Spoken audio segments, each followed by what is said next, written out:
Hello दोस्तों, आज के इस वीडियो में हम क्लास 12th के स्टोरी ऑफ इंग्लिश के ऑब्जेक्टिव क्वेश्चन को देखेंगे। इससे पहले मैंने इसका थ्योरी करा दिया। अगर आप नहीं देखे तो उस वीडियो को जाकर देख सकते हैं। अगर ये वीडियो अच्छा लगेगा तो लाइक शेयर और सब्सक्राइब जरूर करिएगा चैनल को। चलिए आज के इस वीडियो को शुरू करते हैं। तो फर्स्ट क्वेश्चन देखिए, आपका स्क्रीन पर देखिए। फर्स्ट क्वेश्चन है, dash is the window of world. मतलब एक खिड़की की तरह कौन सा लैंग्वेज को बताया गया था, तो इंग्लिश, यानी ऑप्शन नंबर डी इसका राइट हो जाएगा। उसके बाद second question, dash has the largest number of native speaker. मतलब दुनिया में जो सबसे ज़्यादा बोली जाने वाली लैंग्वेज कौन सा है, तो चाइनीज़। चाइनीज़ कितने नंबर पर है, तो एक नंबर पे। अगर यही पूछ देगा सेकेंड लार्जेस्ट, तो सेकेंड लार्जेस्ट में आ जाएगा इंग्लिश, और थर्ड में पूछ देगा तो थर्ड में आ जाएगा आपका हिंदी। ठीक है, चलिए नेक्स्ट क्वेश्चन की ओर आगे बढ़ते हैं। Dash was a dominated influence on middle English. तो मिडिल इंग्लिश में कौन सा लैंग्वेज जो था प्रभावित किया था, तो लैटिन। कौन सा लैंग्वेज था, तो लैटिन। उसके बाद चलिए, the literature of Anglo Saxon is dash type. Anglo Saxon कौन से टाइप्स के थे, तो यानी रिलीजियस टाइप के थे, मतलब धार्मिक तरह के थे एंग्लो सेक्शन के जो लोग थे। उसके बाद, the history of English began with coming of the from Europe of mainland Britain. मतलब इंग्लिश का जो हुआ था, कौन कौन से उसमें जाति थे, यूरोप के जो मैनलैंड ब्रिटेन में थे, कौन कौन से जाति थे, तो एंगल से, सेक्शन थे और जूट्स है। ये तीनों को एक ही साथ में हम क्या बोलते थे, तो एंग्लो सेक्शन, यानी ऑप्शन नंबर ए क्या हो जाएगा, तो राइट हो जाएगा। उसके बाद, one who right A drama is called. Drama is called, जो ड्रामा लिखता है उसे हम क्या कहते हैं, तो ड्रामेटिस्ट कहते हैं, या फिर उसको हम प्ले राइट कहते हैं, यानी ऑप्शन नंबर डी हो जाएगा, क्योंकि इसमें ड्रामेटिस्ट ऑप्शन में नहीं है लेकिन प्ले राइट दिया हुआ है। उसके बाद, who is consider the greatest English dramatist. Greatest English dramatist मतलब किसको कहा गया है, तो विलियम शेक्सपियर जी को कहा गया, ऑप्शन नंबर डी। उसके बाद, what has enriched the vocabulary of English. English का जो वोकेबलरी था क्या था, तो ब्रोइंग था। क्या था, तो ब्रोइंग। उसके बाद, थोड़ा सा स्क्रीन को बड़ा कर देते हैं। Which the first Indian novel in English. First Indian English novel को कौन लिखा था, राजा मोहन वाइफ के द्वारा लिखा गया था। उसके बाद, English language is a then Sanskrit and Persian. Sanskrit और पर्शियन, और इसमें एक और दे सकता है कभी कभी लैटिन। तो ये लैटिन, पर्शियन और संस्कृत के मुकाबले इंग्लिश क्या है, तो इंग्लिश यंगर है, मतलब नया है। इसको आप देख सकते हैं कि 20 में, 19 में, 21 में बहुत से बार पूछा गया। उसके बाद, the great vowel shift to place during. जो ग्रेट वोवेल शिफ्ट हुआ था, कब शिफ्ट हुआ था, तो मिडिल इंग्लिश में, और मिडिल इंग्लिश में ही प्रिंटिंग प्रेस का खोज हुआ था। उसके बाद, new variety of English that have emerge in different parts of the world called. कौन सा इंग्लिश हो जाएगा, तो न्यू इंग्लिश। कौन सा इंग्लिश, न्यू इंग्लिश। जो पार्ट्स ऑफ डिफरेंट हुआ था कौन सा इंग्लिश में, तो न्यू इंग्लिश में पार्ट्स ऑफ डिफरेंट हो गया था। उसके बाद, which of the flowing language is the youngest. इसमें से कौन सा लैंग्वेज है जो यंगेस्ट है। अभी बताए थे संस्कृत था, लैटिन था, ग्रीक था, और उसमें एक पर्शियन भी था, लेकिन इस सब के मुकाबले इंग्लिश क्या है, तो यंगेस्ट है, मतलब नया। ऑप्शन नंबर डी इसका क्या हो जाएगा, तो राइट हो जाएगा। Dash is the synonym of drama. Drama का साइनोनिम क्या है, तो play. Option number D right हो जाएगा। उसके बाद, renaissance generated a new spirit of. कौन सा जनरेटर्स में स्प्रिन हुए थे, तो इंट्रोस्पेक्शन। कौन सा, इंट्रोस्पेक्शन। उसके बाद, in the 18th century dash publish a dictionary of the English language. ये जो लिखा था 18th सेंचुरी में डिक्शनरी, तो किसके द्वारा लिखा गया था, तो सैमुअल जॉनसन जी के द्वारा लिखा गया था। उसके बाद, Charles Dickens was a novelist of the dash. Charles Dickens जो थे किस शताब्दी के थे, तो ये थे आपके 19th सेंचुरी के, यानी 19वीं शताब्दी के।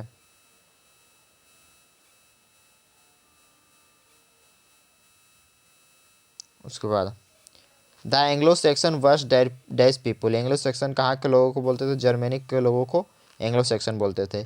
English develop into a single standard. English जो डेवलप हुआ था किंग्स इंग्लिश। कौन सा इंग्लिश, तो किंग्स इंग्लिश में। उसके बाद, Langland is well known writer of dash English. Langland थे किस इंग्लिश में थे तो मिडिल इंग्लिश, किस में, मिडिल इंग्लिश में। उसके बाद standard British English speech came to known as, ये जो इसका राइट आंसर क्या हो जाएगा तो आरपी, मतलब रिसीव पंचुएशन, क्या हो जाएगा तो रिसीव पंचुएशन। कभी कभी पंचुएशन सिर्फ ऑप्शन में रहेगा तो पंचुएशन मारेगा। स्टैंडर्ड ब्रिटिश इंग्लिश किस में स्पीच हुआ था तो रिसीव्ड पंचुएशन में। उसके बाद English belongs to the Asian dash family, तो ये इंडो यूरोपियन फैमिली हो जाएगा। कौन सा, option number B, Indo European family, याद रखिएगा। The Anglo Saxon invaded in England, किस सेंचुरी में हमला किया था तो 5th सेंचुरी में हमला किया था। उसके बाद the latest period in the growth and development of the English language में कॉल्ड द एरिया, मतलब कौन सा ऐसा था जिसमें बहुत सारे इंग्लिश का विकास हुआ, तो न्यू इंग्लिश में बहुत सारे विकास हुए। Who were called together Anglo Saxon, who called मतलब किसको एक साथ कहते थे, तो इंग्लिश सेक्शन में कौन कौन आते थे, एंगल्स आते थे, जूर्स आते थे और सेक्शन तीनों आते थे, यानी ऑल ऑफ थ्री। उसके बाद the romantic रिवेल is associated with, romantic actually कौन लिखा था तो विलियम वर्ड्सवर्थ, कौन लिखा था विलियम वर्ड्सवर्थ, ठीक है। उसके बाद ओल्ड इंग्लिश कवर्स, तो ओल्ड इंग्लिश कब से कब तक था, 449 से 1066, यानी ऑप्शन नंबर ए राइट हो जाएगा। उसके बाद मिडिल इंग्लिश कवर, तो मिडिल इंग्लिश 1150 से लेकर 1500 था, ऑप्शन नंबर डी में है। उसके बाद English use since AD 15 till now is called, तो 15 सेंचुरी जो इंग्लिश हो रहा है उसको कौन सा बोलता था, modern English, option number C right हो जाएगा। The history of English language is just about dash year, इसको कितने साल से हो रहा है तो इसका हो जाएगा 1500, यानी 1500 साल से। Bankim Chandra wrote Raj Mohan's wife the first Indian novel in, the first novel Indian, इसका राइट आंसर क्या हो जाएगा तो बंकिम चंद्र जो लिखे थे फर्स्ट नोवेल कब लिखे थे तो बंकिम चंद्र के द्वारा जो लिखा गया था फर्स्ट नोवेल, तो इसका जो राइट आंसर हो जाएगा वो हो जाएगा 1864, यानी ऑप्शन नंबर सी हो जाएगा। इसमें थोड़ा सा कन्फ्यूजन था इसीलिए।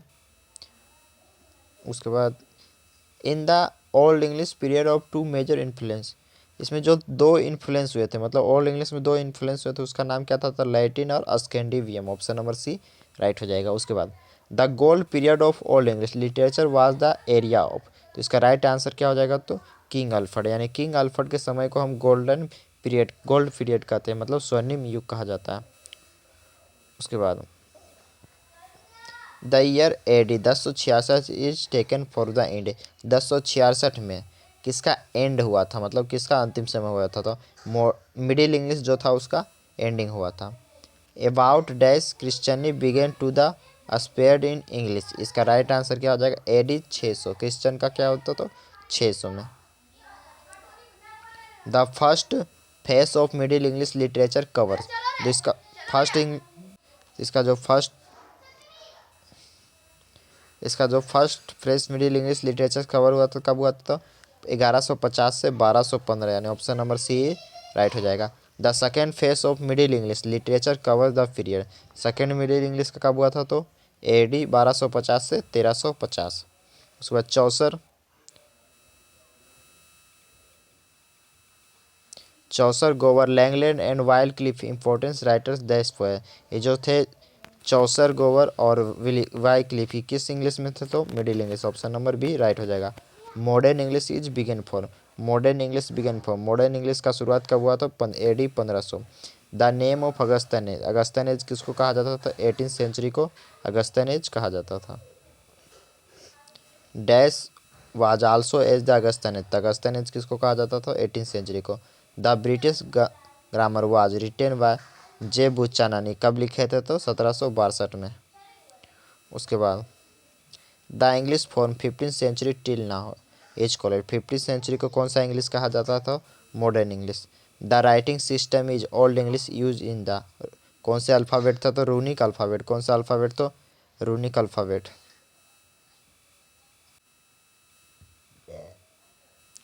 तो हम कहाँ थे, तो the great vowel shift brought about a serious change in the dash English vowels. तो इसका राइट आंसर क्या हो जाएगा? Punctuation. The printing technology was introduced in England this year. जो प्रिंटिंग टेक्नोलॉजी का खोज हुआ था कब हुआ था? तो 1476 में। इंग्लिश ईजे, तो इंग्लिश ईजे क्या है? तो English window to the world है। क्या? तो विंडो टू द वर्ल्ड है, मतलब इंग्लिश एक ऐसी खिड़की है जिससे पूरी दुनिया में मदद की जा सकती है या हेल्प की जा सकती है। The had for reaching effect on the English language. तो इसका राइट आंसर क्या हो जाएगा? तो रियनसेन। क्या हो जाएगा? तो रियनसेन। उसके बाद English is use a foreign language. तो इंग्लिश फॉर्जियन लैंग्वेज के रूप में कौन सा देश यूज करता है? तो चाइना यूज करता है, और इंडिया सेकेंड लैंग्वेज के रूप में यूज करता है। उसके बाद American English differs for British English in the सेपर्स। इसके मुकाबले क्या हो जाएगा? तो स्पेलिंग हो जाएगा, ग्रामर हो जाएगा, वोकैबुलरी हो जाएगा, यानी ऑल ऑफ थ्री हो जाएगा। उसके बाद about dash year ago Latin was a world language. तो लैटिन वर्ल्ड लैंग्वेज कब बना था? आपके पास ऑप्शन है 6, 8, 7, 9। किस हंड्रेड में बना था? तो ये 800, ऑप्शन नंबर सी राइट हो जाएगा। उसके बाद in the last few decades of the dash century English language has been rapid change. तो किस में चेंज हुआ था? तो आपका 20वीं सेंचुरी में बहुत सारे चेंज हुआ था। During dash century an intellectual movement swift in Europe. इसका राइट आंसर क्या हो जाएगा? तो 15th में हो जाएगा। उसके बाद in his poetic words Chaucer did not use. तो चौसर किस में नहीं यूज किए थे? तो द ओल्ड इंग्लिश में, क्योंकि वो मिडिल इंग्लिश में थे। The Canterbury Tales was written. The Canterbury Tales कौन लिखे थे? तो जोफ्री चौसर, यानी ऑप्शन नंबर बी राइट हो जाएगा। उसके बाद पैराडाइस। पैराडाइस किनके द्वारा लिखा गया? तो पैराडाइस आपका लिखा गया, पैराडाइस रिनेज है। क्या है? पैराडाइस रिनेज्ड। एगो पैराडाइस लॉस्ट था, एगो पैराडाइस रिनेज्ड है। पैराडाइस रिनेज मिल्टन के द्वारा लिखा गया, और पैराडाइस लॉस्ट लिखा गया लैंगलैंड के द्वारा।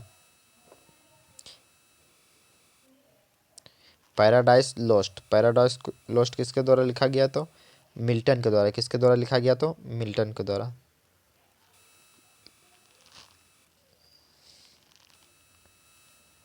उसके बाद the rope of the lock was. The rope of the lock was कौन लिखा है? तो Alexander Pope. Hudibras was written. Hudibras कौन लिखा है? तो ये लिखा है बल्टर। कौन लिखा है? तो Butler. Mac Flecknoe was written. तो ये कौन लिखा है? तो ड्रेन। कौन लिखा है? तो Dryden. Faerie Queene was written by. Faerie Queene कौन लिखा है? तो स्पेंसर। कौन लिखा है? तो स्पेंसर।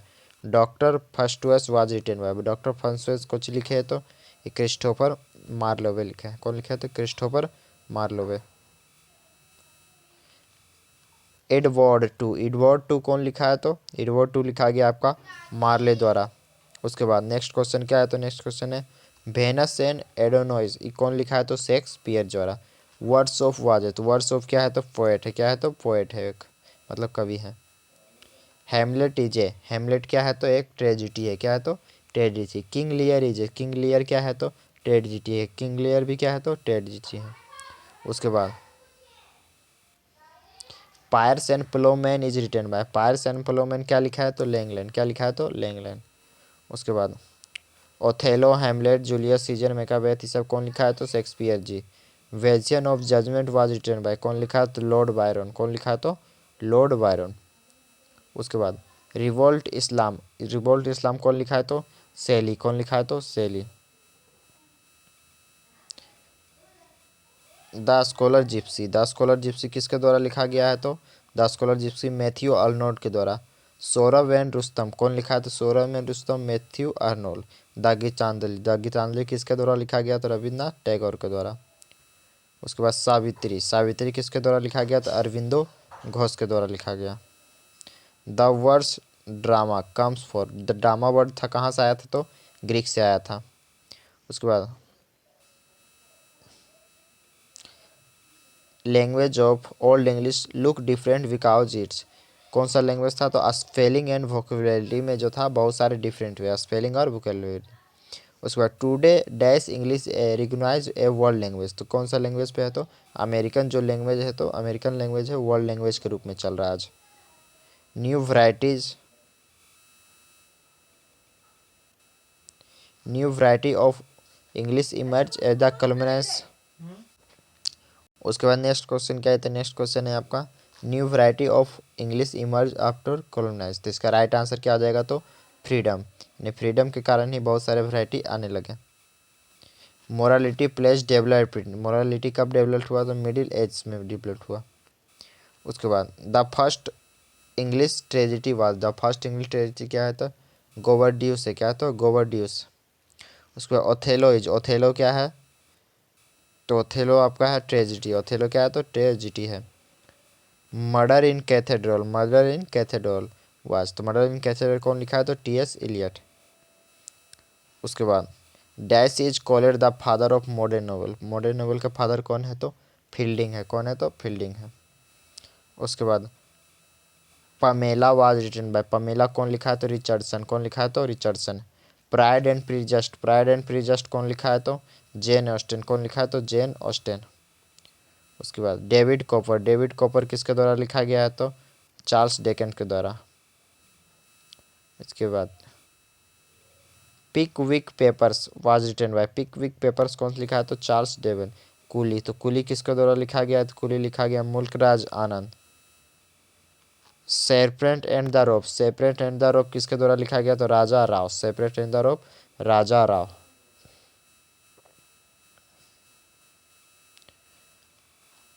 उसके बाद अनटचेबल, अनटचेबल किसके द्वारा लिखा गया है, तो मुल्कराज आनंद द्वारा। उसके बाद the God of smell think कौन लिखा है, तो अरुंधति रॉय, कौन लिखा है, तो अरुंधति रॉय। ट्रेन टू पाकिस्तान, ये ट्रेन टू पाकिस्तान कौन लिखा है, तो खुशवंत सिंह, कौन लिखा है, तो Khushwant Singh. A bend in the Ganga is written by, तो बेंट इज द गंगा कौन लिखा है, तो Manohar Malgonkar. Arms and the man कौन लिखा है, तो जिब्बी साव लिखा है। हु रोट, उसके बाद है who wrote Huckleberry Finn, who wrote Huckleberry Finn Mark Twain द्वारा लिखा है, कौन किसका द्वारा, Mark Twain. Goldsmith and Sheridan made contribution to the, ये किसके द्वारा हुआ था, तो नोबेल में हुआ था, कब हुआ था, तो नोबेल। इस सब नोबेल का विकास के कारण ही ये सब संभव हो पाया। Wall Solanke is dash poet, wall Solanke कहाँ का पोएट थे, तो नाइजीरियन थे, कहाँ थे, Nigeria. The old English the period character bye, तो ओल्ड इंग्लिश के कैरेक्टर कौन थे, तो इन्फ्लेक्शन थे, कौन थे, इन्फ्लेक्शन, यानी इन्फ्लुएंस होने के कारण ही ये संभव हुआ था। उसके बाद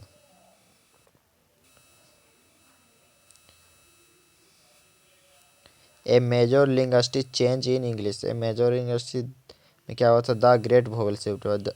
18th century now, 18th century कहा, क्या कहा गया था, अगस्टन एज। सब क्वेश्चन हम पहले भी डील कर चुके हैं। Oliver Goldsmith emphasised on the purity of, तो इसका क्या हो जाएगा, तो village life. Who wrote a passage to India, passage to India कौन लिखा था, E.M. फॉरेस्टर। आज कितने क्वेश्चन हैं, तो बस कुछ और क्वेश्चन है। Today is impossible to think and imagine a world without, तो इसका राइट आंसर क्या हो जाएगा, तो प्रिंटिंग मशीन आने के कारण क्या हो जाता है, तो आदमी आलसी हो जा अथी।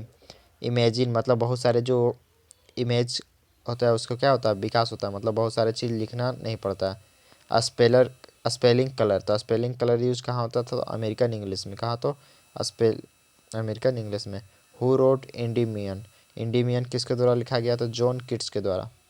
उसके बाद the text of which period are difficult to read and understand, तो इसका राइट आंसर क्या हो जाएगा, तो इसका राइट आंसर हो जाएगा ओल्ड इंग्लिश। कौन सा इंग्लिश में था, ओल्ड इंग्लिश में था। अंडरस्टैंड यानी डिफ़िकल्ट जो होने था ओल्ड इंग्लिश में, क्योंकि उस टाइम बहुत सारे लैंग्वेज थे और बहुत टाइप के तरीके से लिखे जाते थे, क्योंकि उस टाइप का जो लैंग्वेज था वो विकास ज़्यादा नहीं किया था। आज का वीडियो कैसा लगा, अगर अच्छा लगा तो लाइक शेयर और सब्सक्राइब जरूर करिए चैनल।